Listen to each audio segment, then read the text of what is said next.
अस्सलामुअलैकुम वरहमतुल्लाहि वबरकातुहू। आसान कुरान सरे हाजिर यम। अल्लाह ताला न सवाल دی چې الله رب العزت مونږ ته د قران باندې د پویدو او په دې باندې د عمل کولو توفیق راکړي. بسم الله الرحمن الرحیم. لکشانتی بعد بسم الله فضیلت بیان. بسم الله مبارک رسول الله صلی الله علیه و آله وسلم دا فرمایلی دي چې بسم الله یو داسې آیت دی چې کوم زمانه بغیر یو نبی یعنی حضرت سلمان علیه السلام نه علاوه په چا باندې هم نه دی راکو شوي چې کله بسم الله الرحمن الرحیم الله تعالی نازل فرماولو نو هغه ټیم کې چې کوم یوریزي دي هغه د مشرق اړخته شول، هواګانې ساکن شولې او سمندرونه ودرېدل او زناورانو خپل غوږونه ولګول او دې دپاره چې څه یو غیر معمولي شیز کېدو والا دی او شیاطین باندې د اسمان نه شغلې راوغورځولې شوې. نو رسول الله فرمایلی دي چې د پروردګار عالم د خپل عزت او د جلال قسم خوړلی دی او فرمایلی دي چې په کم شیز باندې زما دا نوم واغشتلی شي نو په هغې کې به زه ضرور برکت اچوم.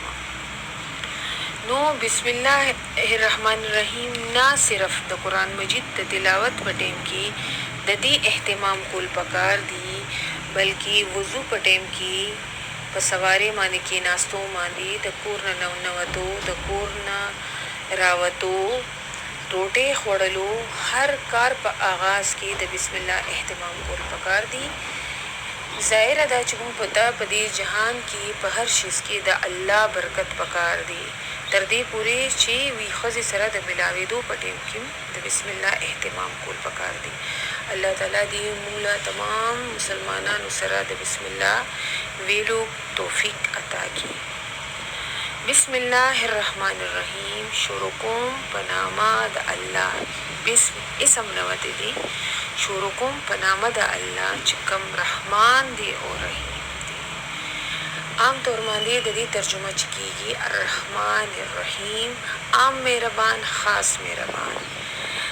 وی چې د رحمان نوم چې کوم دی دا د دین او دنیا سره خاص دی، یعنی الله تعالی په دې جهان کې نه صرف مسلمانانو باندې بلکې په هر چا باندې مهربان دی، کو کافر دی، کو عیسائی دی، کو یهودی دی، د هر چا د پاره الله تعالی د دې نور نه فائدہ، د دې باران نه، د دې اوبو نه، د خپل هر نعمتونو نه فائدہ چې کوم دا نه صرف مسلمانانو لور کړی دا بلکې زناورانو لا، د جناتو لا، د کافرانو لا او هر مخلوقاتو له رسول الله. خو رحیم په باره کې عام طور باندې دا خیال دی چې د قیامت په ورځ به الله تعالی د مسلمانانو لپاره خاص مهربان. نور والله عالم، دا خدا الله کار دی چې هغه څوک بخي او چا باندې زیات مهربانيږي، چا باندې کم مهربانيږي. او عام طور باندې د دې ترجمه هم داسې کیږي. نو بسم الله الرحمن الرحیم چې کوم دی دې کې نه صرف زموږ د حفاظت او د برکت یو پوره سلسله موجوده ده بلکې د الله تعالی صفاتی نمونه هم په دې کې راځي. نو چې یو انسان خپل بهترین نوم سره انسان هغه روبلی نو هغه ته څونه خوشحالي او مسرت محسوسېږي. نو هغه رحمان، هغه رحیم، زموږ مالک کائنات رب العزت چې موږ دغه صفاتي نومونو سره الله تعالی په خپله په قرآن مجید کې ویلي دي چې زما ښکلي نومونه دي ما هغې سره روبلې.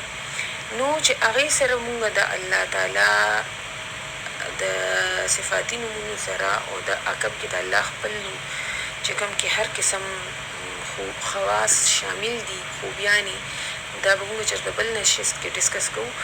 نو هغې سره چې موږ صفاتي نومونه شامل کوو نو تاسو په خپله سوچ کولی شئ چې هغې کې به زموږ دپاره څونه برکتونه شامل وي.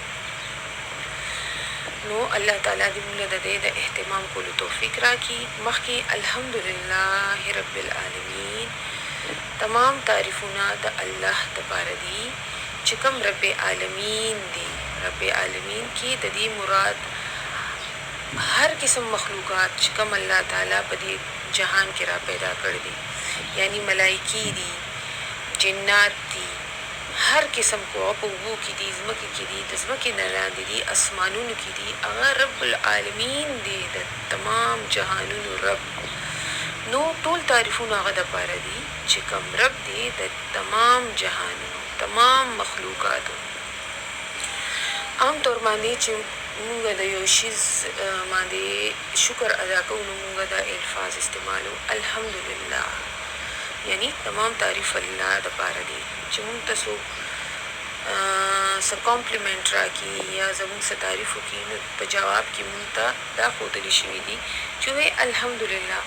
او بېشک چې یو مونږ کې یو خوبي را پیدا شي نو هغه د الله د طرفه وي. نو الله تعالی د دې زیات حقدار دی چې موږ د هغې شکر وباسو او د هغې د شکرانې ټولو کې بهترین طریقه الحمدلله وي.